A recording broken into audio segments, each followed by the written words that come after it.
Hey, before I let the rest of the product go by, I just wanted to tell all of you that I was heavily disassociating while recording this, so I don't have as much energy as I did the last couple days. Cause like I remembered it halfway through spacing out, so I was like, oh wait, cause I'm really trying to make this a daily thing, you know.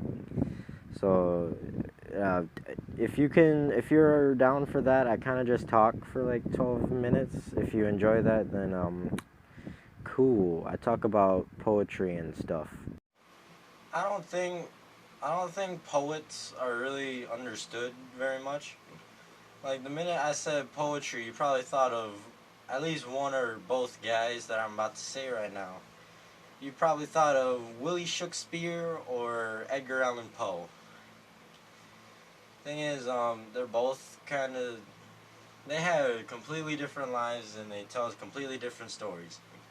Edgar Allan Poe is known for his honestly, Wikipedia says that he's known for his romanticism, but I think that nothing's really romantic because a lot of his poems, um, they're he's known for being the somber, dark kind of guy, but in reality, that's not his poems. Those are his short stories. His poems aren't even dark, really. They weird me out. It's not like they're dark. It's just like it weirds you out. It's just weird. Like the one poem that I read, Annabelle Lee. Basically, she's talking about how his childhood friend, he loved her, but at some point she died. And the illustrator of the book, the collection that I have, he drew Annabelle Lee as still a little kid, and that's weird. But you know what? Some of them are,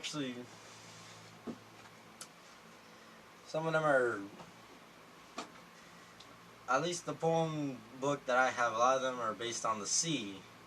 I don't know if you really liked the sea. You probably really did. But some of them are whimsical. Like this one, The Kingdom by the Sea. It's actually quite cheerful. It's catchy. It's weird. It's like, oh wait, no, that's dark too.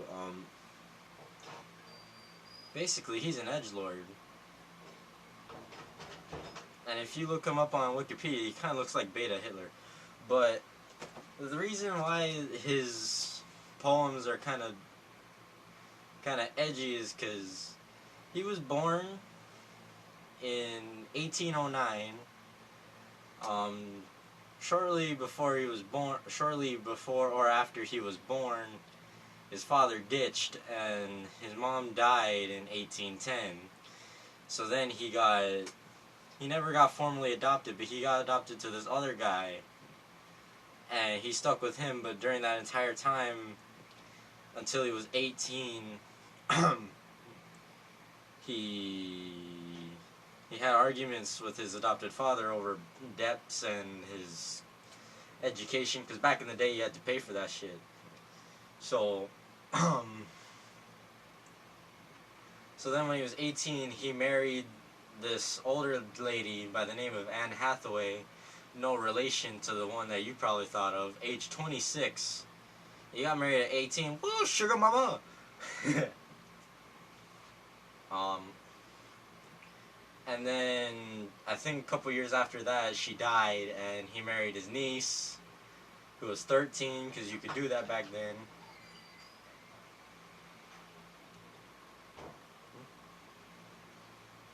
Who that? Being so loud. Yeah, my bad.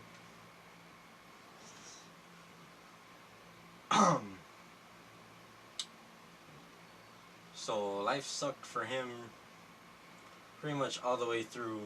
I think he got made fun of in school because of his giant ass forehead. I don't remember if that was. Nah, I'm kidding. But yeah, that was. He was born with some sort of deformity. And then William Shakespeare had a much different life. He was born way before Edgar, but he was born to a glove maker and an actress. I think they too both died. But you know what? William Shakespeare is also really weird because he wrote a lot of quote unquote love stories, but in reality, they all kind of sucked for the women. Because, yeah, we all know Romeo and Juliet, two families, they hate each other, they both end up dying at the end. Yeah. And then this one, The Taming of the Shrew, is basically about these two daughters. One's nice, one's rude, and the mother said, "Oh, nobody can marry my nice daughter until the rude one's taken, unless she's married." And then the mean one, someone took one for the team and married the mean one, and she thought that they were equals until he married her by force, i.e. kidnapping her and taking him to his castle, where, one, he never let her out, second, sometimes never let her eat, yelled at her, beat her, never let her sleep, all that brainwashing crap.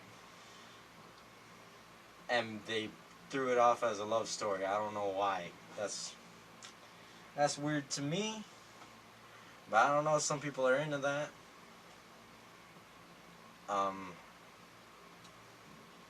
Edgar Allan Poe, I mean, he did love story things, but it was more like after the fact. Like, if they had a collaboration, William Shakespeare would have wrote the life of the guy before his wife died, because, you know, he'd have to, and then Edgar would write the other half of the book. Because William Shakespeare just really fucking hated women. I mean, I don't know if that's official. I didn't look through his Wikipedia all that much, but I do know that in his poems, there are two things he really hated. He hated families, and he hated women. I don't freaking know why, but that's my interpretation of it. He just really hated them. And I feel like if William Shakespeare wrote a book and Edgar was like a fan of Willie, then he would have wrote the aftermath of one of the books. Like, if he wrote The Taming of the Shrew, Edgar would have written the first. He would have written the husband's perspective. Wait, no, he wrote the husband. Yeah, Edgar probably would have written about how. I just thought about it. It would have been cool if Edgar In wrote about his like head canon, how the wife, the mean one, the killed the one guy and family's like had to deal with it. I matriarch feel like he would got write about together that. with the other family's patriarch, and they ended up like doing it or something like that. And let me just say, that'd be freaking awesome too. That'd be a that'd be a cool like fan book, fan fiction. And then a couple other poets I really like are Dante. He wrote the Divine Comedy. He's the one who invented Dante's Inferno, but he also invented uh, he invented Purgatory, and he also invented La Paradiso or something like that. And wait, no, he didn't. He basically took together all the elements. He took together all the elements of God and the Bible that he could think of, and he basically wrapped it up to all make sense for the most part. And the other thing was, he was really mad at Greek philosophy. Which brings me to my next poet, Homer. Yeah, he wrote the Iliad and the Odyssey. Where, you know what, I think for a lot of poems, it just really sucked to be the main character sometimes. Anyway, I'm gonna make some poems up on the spot now, where I'm gonna. And now this poem that I'm not smart enough to make a name of. It's supposed to be a song, but it sounded too much like Bad Guy, so I gave up. Where do I come from? Where do I go to? I do not know. I do not know. What am I here for? What am I doing? I do not... A lot of shit's falling today. I do not know. How did I get here? How am I still here? I do not know. I do not know. I forgot where I'm going. I don't know what I'm doing. I feel like a painting. I see colors and shapes. I see nothing else. It's just a big mess, but it all makes sense. I don't need any help, but somehow it would be just fine. I forgot where I came from. I forgot where I'm going. I don't know what I'm doing. I don't see my past. I don't see my future. I only see places. I don't know where I've been. I don't have an objective. It's like my time's being wasted. What time do I have? What is a waste? I think I have reasons. I don't know what they are yet. But in the meantime, I don't see any enemies. I don't see any friends. I only see bodies and faces. I don't know what they're doing. I don't know what they're saying. I don't speak their language. It feels so familiar, yet it feels so foreign. These feel cold to me, but they act so warm to me. I feel like they love me. I feel like they trust me. I don't know if I love them. I don't know if I trust them. I do not feel. I do not remember. I do not speak. I do not see. I just don't know. I just don't know. And now I've woken up. I was just dreaming. I know where I've been. I know where I'm going. I know why I'm here. I know what I'm doing. I see all people. I know what they're saying. I know my name. I remember everything. Yay. Well, that's shit. I think I was bored. Probably. I think I was really sad that day. Worst thing is I have an actual family life. Okay, bye.